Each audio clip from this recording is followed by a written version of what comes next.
Hello बच्चों, कैसे हो? आशा करता हूँ आप सभी लोग अच्छे होंगे। चलिए हम लोग आज डिस्कस करने वाले हैं थेल्स प्रमेय का विलोम।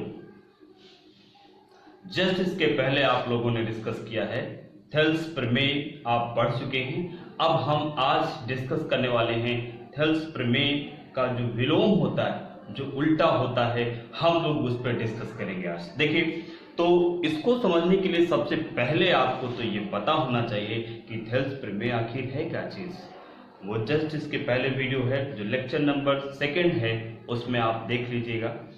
थेल्स प्रमेय आपको पता होना बहुत जरूरी है क्योंकि ये जस्ट उसी का अपोजिट है। चलिए थोड़ा सा मैं आपको बैक में जाकर के थेल्स प्रमेय के बारे में मैं बता देता हूँ। थेल्स प्रमेय में ये बताया गया है, पहले तो आप इस वीडियो को पॉज करके और इस थ्योरम को नोट कर लो, और या अपनी बुक में आप देखो ये जो थ्योरम है विलोम है जहां पर है। अगर नहीं आपको मिला तो इसको आप नोट कर लीजिए वीडियो पॉज करके। चलिए अब हम डिस्कस करते हैं कि थेल्स थ्योरम होती क्या चीज है। देखो उसमें बताया गया कि अगर कोई आपके पास ऐसा ट्राइंगल है, अगर त्रिभुज ऐसा कोई है आपका, सपोज लाइक ABC, अगर ABC एक त्रिभुज आपके पास है और अगर इसमें क्या किया गया कि अगर कोई इसमें एक ऐसे बिंदु हैं जहां से एक रेखा जो खींची गई है और वो रेखा क्या हो, तीसरी भुजा के समांतर हो, ऐसा उसमें बोला गया है कि किसी भी त्रिभुज में अगर हम एक और भुजा लेते हैं, रेखा लेते हैं, और जो एक त्रिभुज की किसी एक भुजा के समांतर अगर ऐसे मैंने खींच दिया, सपोज के लिए ये D हो गया और ये E, तो फिर अगर ये समांतर है तो इसमें क्या होगा, जो AD आपका है A से D यहां तक अपॉन जो D से B है यहां तक, और इधर आप A से E जो आप यहां तक देख रहे हैं और E से C जो आप ये देख रहे हैं, तो अन्य दो भुजाओं का जो अनुपात है, इस भुजा का जो अनुपात है और इस भुजा का अनुपात, ये दोनों अनुपात आपस में क्या होंगे, बराबर होंगे। अनुपात क्या चीज होती है वो मैं आपको बता दूं। जब किसी को अपॉन में रख करके और सिंप्लीफाई करते हैं, ठीक, तो ये जो बटे में आप लिखते हैं इसी को अनुपात बोला जाता है। तो ये अनुपात क्या होता है, बराबर होता है।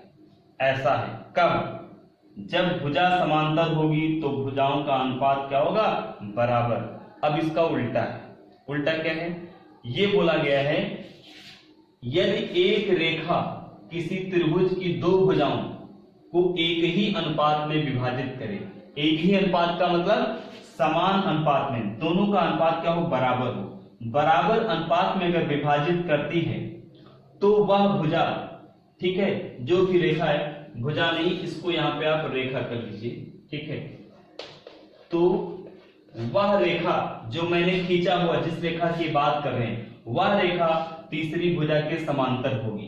तो जो रेखा हम खींचेंगे वो तीसरी भुजा के समांतर। थेल्स प्रमेय में ये समांतर था तो ऐसा होता है, लेकिन जो ये आप देख रहे हैं इसमें क्या बोला गया, इसमें ये बोला गया है कि इस तरीके से एक त्रिभुज होगा आपके पास ABC, और यहां पे एक बिंदु होगा, एक यहां पे, और एक रेखा ऐसे खींची गई है जो D और E है। इसमें ये बोला है कि ये अनुपात बराबर है। अगर बराबर है तो आप दिखाइए कि ये और ये क्या होगी, समांतर। तो अब हमें इसको समांतर दिखाना है।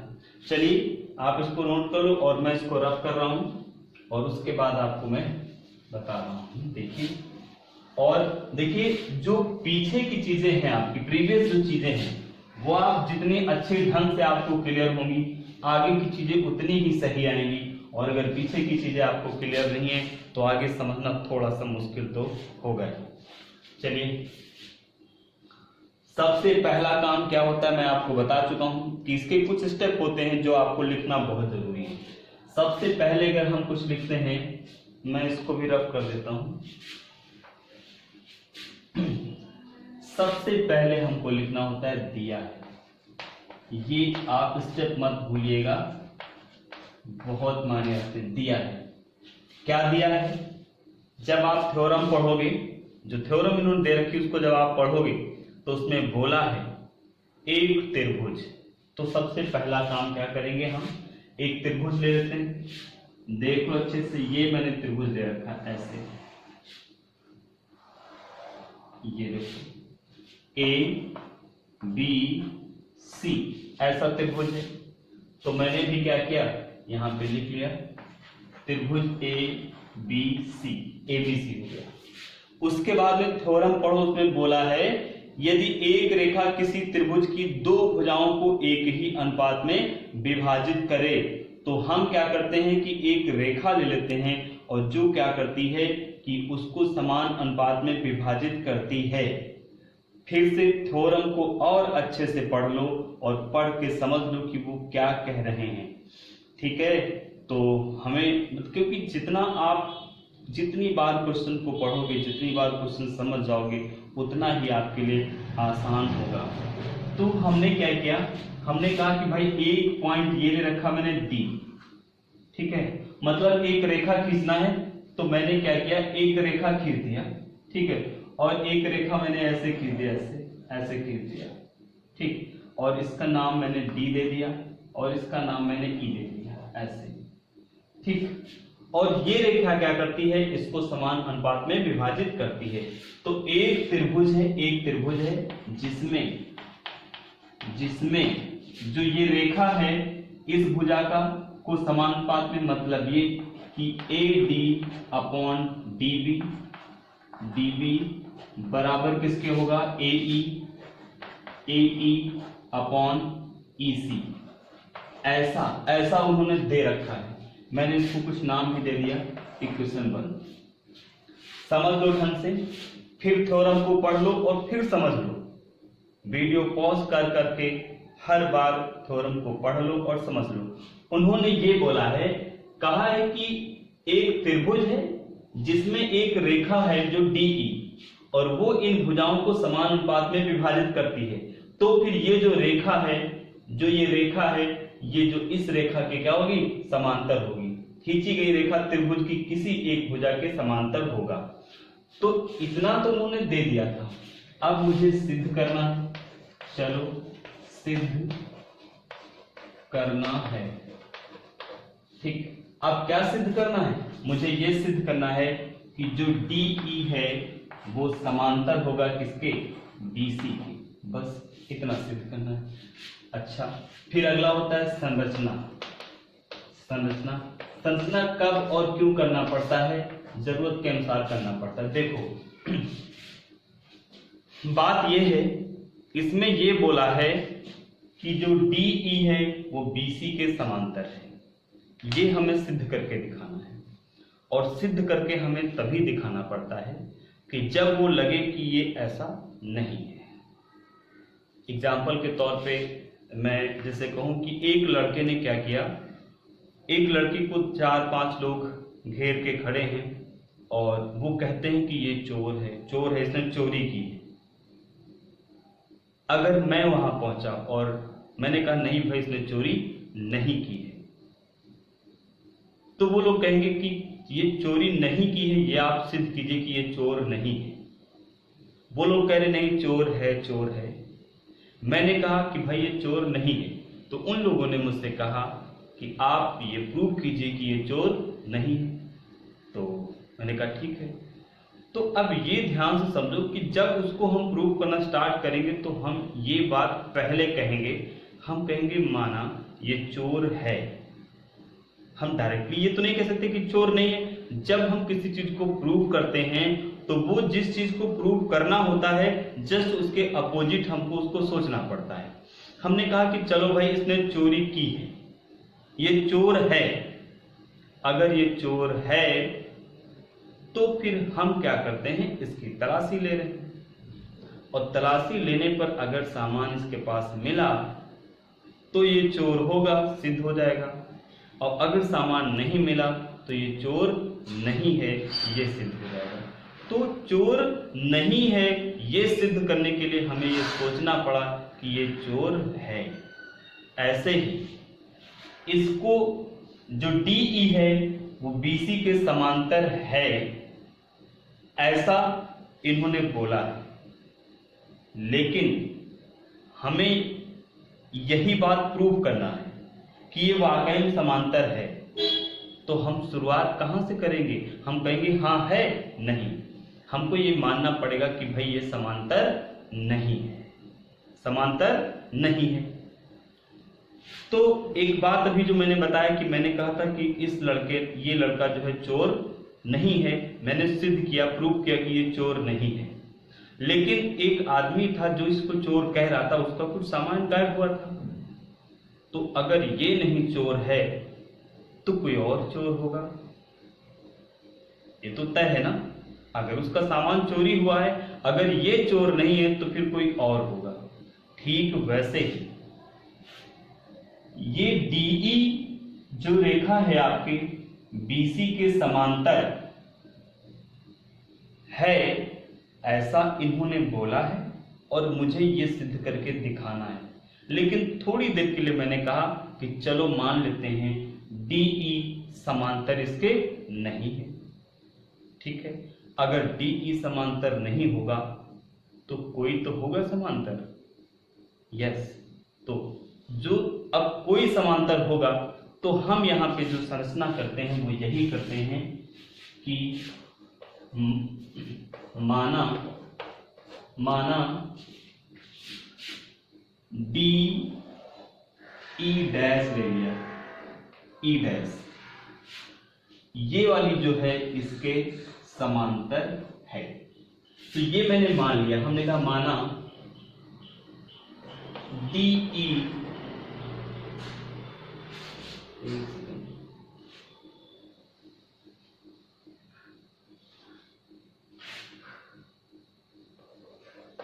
माना DE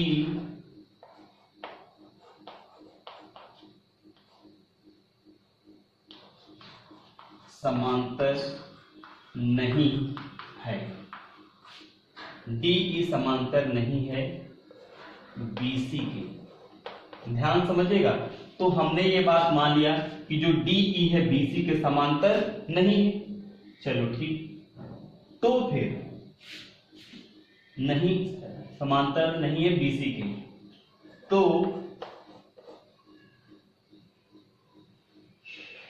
माना DE डैश समांतर है BC के।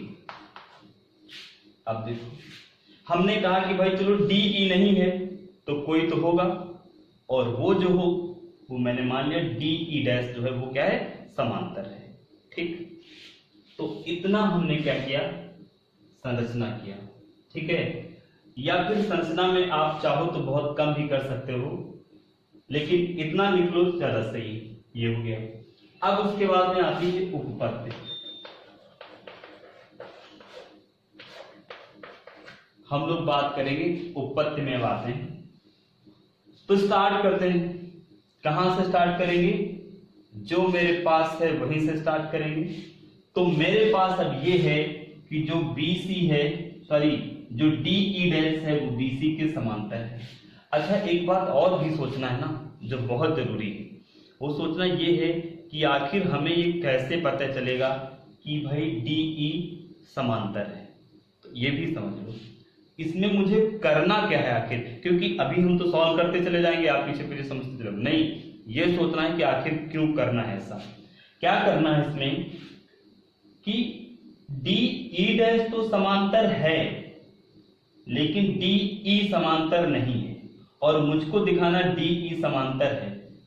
अगर ये वाला पॉइंट यहीं पर अगर आ जाए तो जब DE डैश समांतर होगी और ये लाइन भी यहीं पर आ जाएगी तो ये भी क्या हो जाएगी, समांतर।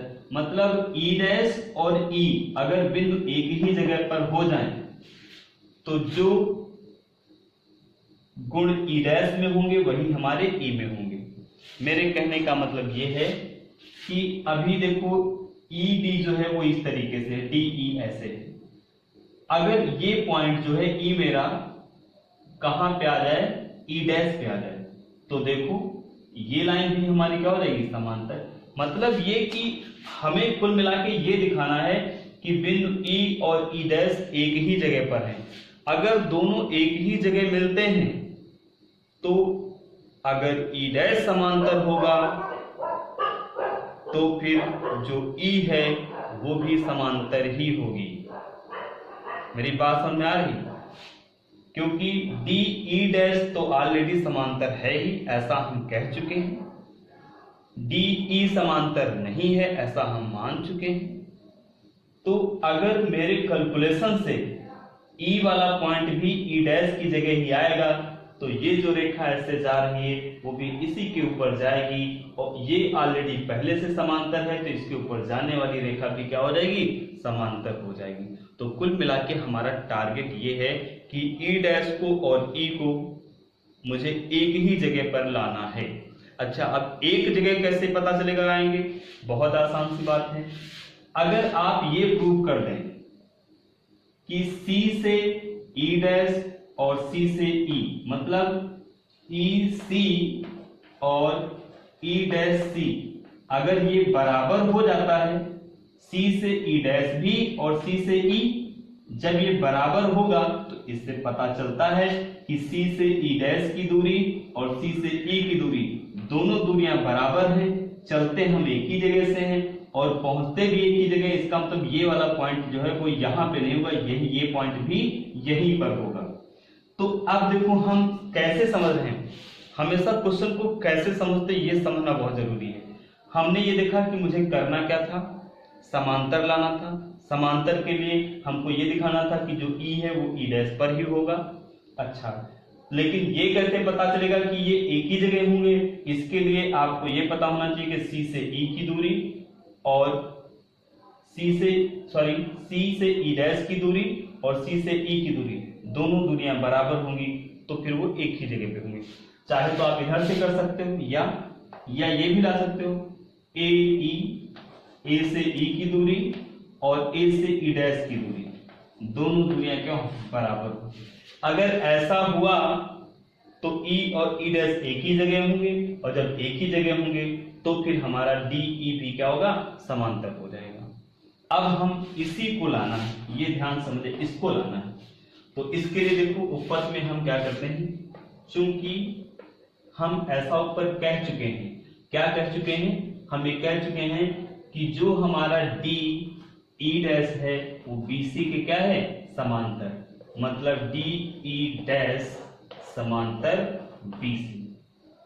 तो फिर इसलिए अगर ऐसा है तो हम थेल्स थ्योरम में जाते हैं, जो पहली वाली है। उसमें ये था कि अगर समांतर होगा तो भुजाओं का अनुपात भी क्या होगा? बराबर होगा। तो फिर ए से डी मतलब ए डी अपॉन डी से बी डी बी इक्वल, यहां पे देखो ई डैश है ना, ई डैश, ठीक है। तो इसका मतलब A E dash upon E dash C, ये देखो क्या होगा? बराबर। समीकरण इसको 2 मान लिया। वीडियो पॉज करके इतना नोट कर लो, फिर आगे बताते हैं।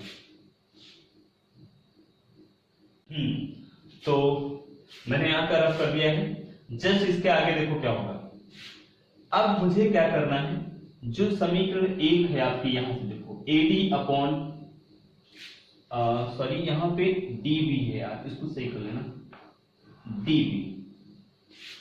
तो एडी अपॉन डी बी और यहां देखो एडी अपॉन डी बी। जब कोई दो समीकरण होती हैं उनका बराबर के बाएं तरफ का, यहां बराबर के बाएं तरफ का, अगर ये एक जैसा है, बराबर है, तो दाहिने वाला पक्ष भी क्या होता है? बराबर होता है। तो हम कह सकते हैं समीकरण, यहां से मैं कर रहा हूं, यहां से समीकरण 1 व 2 से जब आप देखोगे, जब इनका बायां पक्ष बराबर है तो दायां भी बराबर होगा। तो मेरे पास ए ई अपॉन ई सी हो गया और equal A E dash upon E dash C हो गया। ठीक, इतना देखो हमने सॉल्व करके यहां तक ले आए। अब देखो मेरे पास यहां पे जो हम सॉल्व करके लाए हैं वो क्या क्या चीजें हैं देखो, लेकिन हमको तो ये लाना है ना, ई सी और ई डैश सी इक्वल दिखाना है। या फिर ए ई और ए ई डैश इक्वल दिखाना है। तो यहाँ पे देखो अगर मैं बात करूं, यहाँ ये देखो ये तो है और ये भी है, लेकिन ऊपर का बराबर नहीं है, क्योंकि अब ये होता है हमको जरूरत है सिर्फ इसकी और इसकी, या तो ऊपर वाला ये हटना चाहिए तो नीचे वाला हटना चाहिए।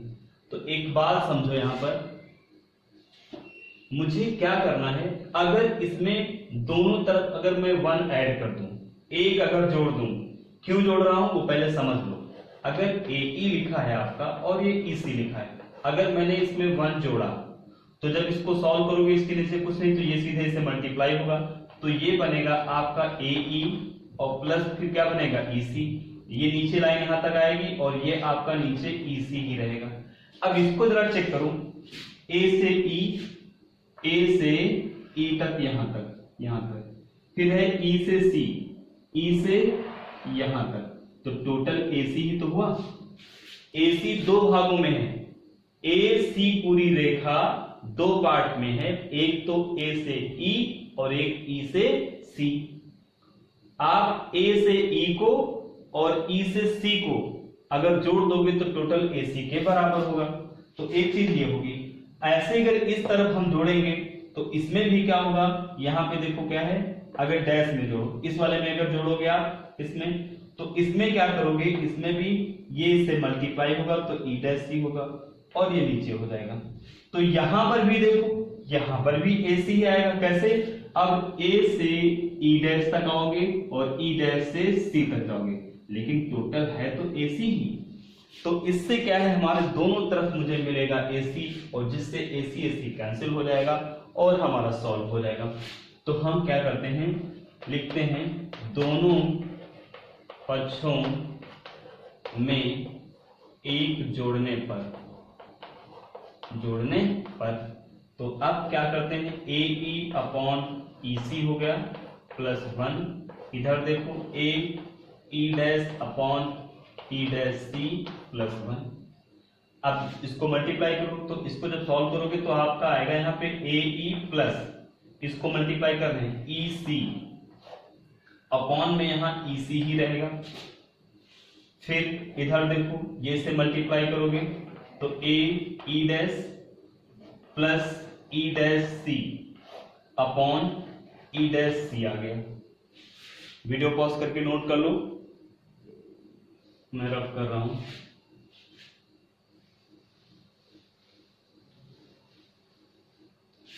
अब जस्ट इसके बाद का देखो, अब देखो जस्ट इसके बाद देखो, आप यहां देख सकते हो, मैं यहां पे लिख रहा हूं ए ई ई सी, यहां देखो ए ई ई सी दोनों को जोड़ोगे तो ए सी के बराबर हो जाएगा। मैं लिख दिया यहां पे ए सी अपॉन ई सी। इधर भी आइए आप, A E dash two C, total क्या बनेगा ए सी अपॉन क्या आएगा यहाँ पे ई डैश सी। आप यहाँ पे लिख भी सकते हो, ठीक है, बिकॉज रीजन दे सकते हो, क्योंकि ए ई प्लस ई सी इक्वल ए सी रहेगा, और उसके बाद में A E dash plus E dash C equal भी ए सी ही रहेगा। अब देखो ए सी दोनों तरफ है, ये कट जाएगा ये कट जाएगा, यहाँ 1 यहाँ 1, तो अब आपके पास क्या रहेगा, 1 अपॉन ई सी इक्वल 1 अपॉन ई डैश सी। मैं नीचे का रफ कर रहा हूं, पॉज करके नोट करते जाना। अब इसको यहां से हटाओगे, इधर 1 से मल्टीप्लाई होगा, इसको हटाओगे 1 से मल्टीप्लाई होगा, तो ये आपका क्या बनेगा, E dash C equal to E C. अब देखो आ गया, देखो जो मैं कह रहा था, अब आप देखो सी से ई डैश, सी से ई, दोनों चीजें क्या हैं, बराबर है, दोनों बराबर हैं। समीकरण लिख सकते हो थर्ड। तो मैं कह सकता हूं समीकरण 3 से स्पष्ट है कि ई डैश और ई एक ही जगह पर स्थित हैं, तो लिख सकता हूं समीकरण 3 से स्पष्ट है। क्या स्पष्ट है, ई डैश व ई एक ही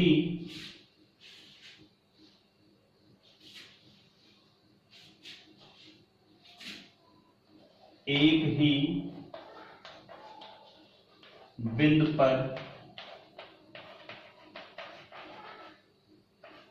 स्थित हैं। जब एक ही बिंदु पर स्थित हैं तो जब डी ई डैश पहले से समांतर है तो फिर डी ई भी क्या होगा, समांतर हो जाएगा। वीडियो पॉज करके नोट कर लो, मैं यहां पर रब कर रहा हूं। अब देखो, अतः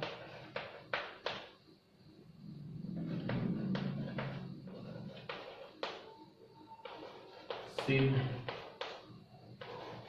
होता है कि डीई भी बीसी के समांतर है, समांतर है। या आप डायरेक्टली ऐसे लिख सकते हो, डीई समांतर बीसी। यही हमें सिद्ध करके लाना है।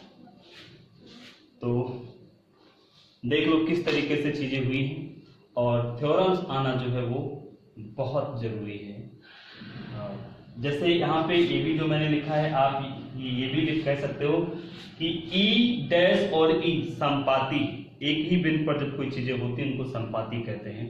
तो दोनों क्या हैं, संपाती हैं, कॉन्साइड हैं, ठीक है। तो इसका मतलब संपाती होने की वजह से जिस कंडीशन में डी ई डैश होगा उसी कंडीशन में डी भी होगा।